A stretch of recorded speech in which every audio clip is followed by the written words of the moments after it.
Let's talk China, guys. All right, so we now know that China is trying to derail our coal exports. But this story that's just emerged in the last 24 hours of China setting up a fishing colony, if you like, up around just off the Papua New Guinean coast, which is 200 kilometres from the tip of Cape York. Prue, there is some cynicism attached to that because this is not the first time the Chinese have set something up like this, when in fact those particular boats that are in that passage are actually naval boats. That's right. It's just part of their strategic offensive against us, and you know, it's absolutely concerning. And we have the situation where we know that people, politicians in the PNG, are susceptible to all sorts of lures, if we keep a fishing term, despite the fact that Australia spends so much money of foreign, spends so much money helping them out. And the problem is, if we wave a big stick and tell them that this should not happen, China's likely to step in. But certainly it's terribly concerning because the fact that they will have their ships, their personnel, their ability to track us and our movements is a huge strategic concern, and I think we need to very strongly, if we can, stop it, but I just don't know if we'll be able to. Kel, it's interesting, we just had Matt Canavan on. He said the Chinese are paying 30% more for Canadian coal than for Australian coal right now to make a point. But you know what? I get a sense in the Australian community that most Australians are very much behind the Prime Minister in the way that he hasn't flinched, he hasn't backed down in any way. And now we know that the World Trade Organisation will be having a look at the barley deal that the Chinese have backed out of. Do you agree that Morrison's handled this China imbroglio very well thus far? I do, and I also think your reading of the Australian public is right. It's part of the Australian character not to respond well to bullying. And it is just so obvious to everyone who's watching what's going on that the Chinese government are bullies. We remember, we know for a fact that they're communists. There are a lot of us old enough to know what that means. The communists are predatory and expansionist, and they want to bully, they're authoritarian. And Australians don't respond well to that. We think that's rubbish. So we're really pleased we've got a government that is actually drawing the line and saying, no, we're not giving into this, we're not falling over. And they're going to an international body now. That may not achieve a lot, but you know what it might achieve is get the rest of the world community behind us and on our side and isolate China. Can I just say that when we're standing up to a bully like China, whatever you think of Donald Trump, we're going to miss him because Trump took on China. And I'm not convinced Biden is going to take on China. So we have lost an important ally in that sense. Well, Prue, that's a really good point that Kel makes, and I was actually going to ask you guys about the Biden-Australia relationship. There is a fear, I think a valid fear, that exactly as what Kel said, you know, Trump stood up to China. Biden, on the other hand, well, you know, things could be a little bit different. It's quite concerning, I agree, you know, and I think the problem is that Australia and, in fact, the world has underestimated China. You know, I'm in a marketing firm. That's what I do. I analyse the target market. I understand the stakeholders. And sadly, I don't think that Australia and the rest of the world has really understood the Chinese psyche and the way that they operate. I mean, even today we were flagging quite publicly what our next steps were going to be in this game of chess, which is quite a dangerous game of chess that China's playing with us and the rest of the world. And I can't help feeling that, you know, they're always 3 or 4 steps ahead of us.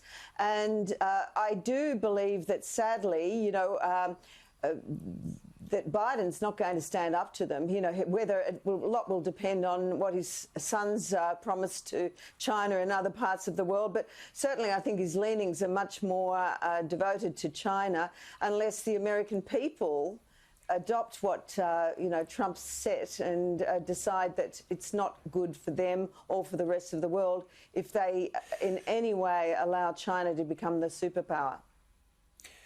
Kel, it didn't take long for the left-wing media in the United States to put the slipper into Donald Trump. A newspaper over there has mocked Trump as a fat man who won't sing after the Electoral College vote confirmed a Biden victory. I mean, you know, this is extraordinary when you consider what Trump did in his 4 years and the way he turned around the economy. He was 3 times... There it is, Daily News. It's over, even if the fat man won't sing on the front of the Daily News. I mean, 3 Nobel Peace Prize nominations.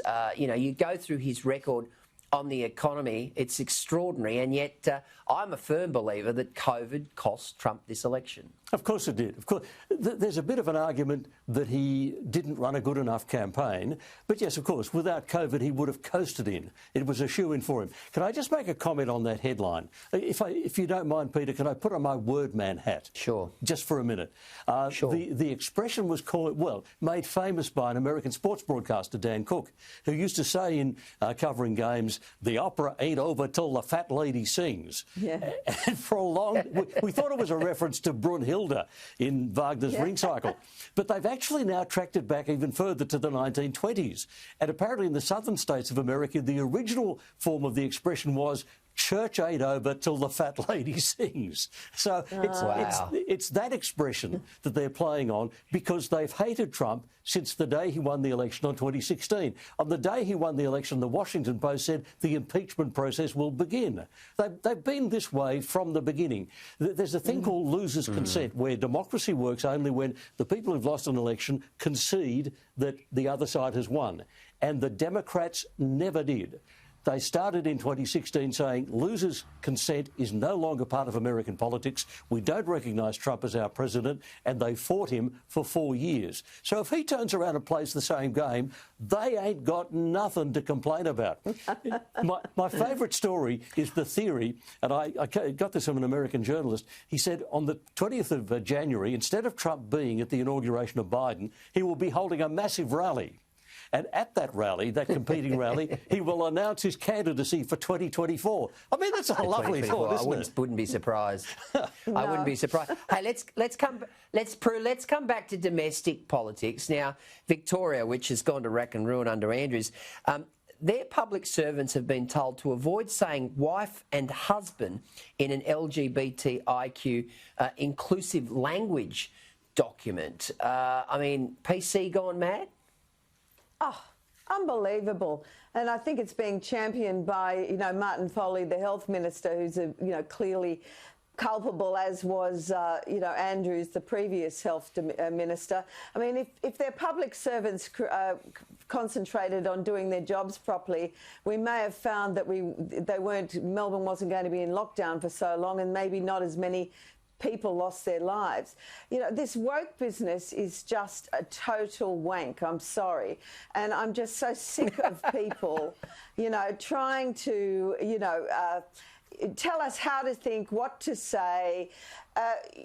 Stick to your Vovos around the water cooler, people. It would be a lot more constructive than sitting there trying to tell us how we should be, what pronouns to use and how we should be addressing people. It is absolutely insulting. And we all, we're all sick of it. Why are we putting up with this stuff? We all sit there like little lambs and accommodate it. We've just got to start saying enough's enough. Kel?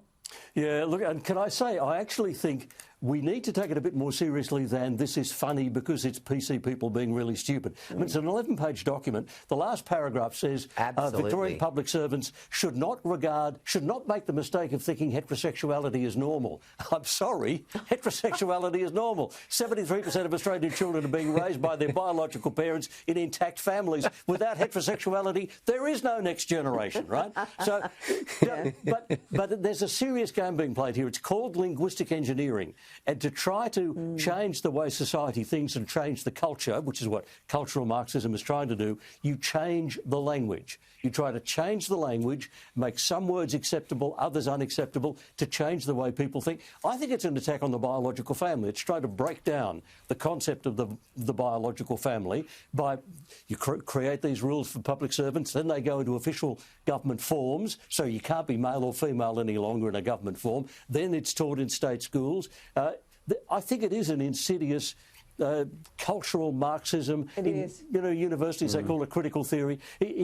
We can laugh about it, but there is something nasty going on underneath. 100%. Just quickly, guys, before we go, this fella McGowan, the Premier in WA, I mean, obviously he's got an election in March. The expectation is that he'll win.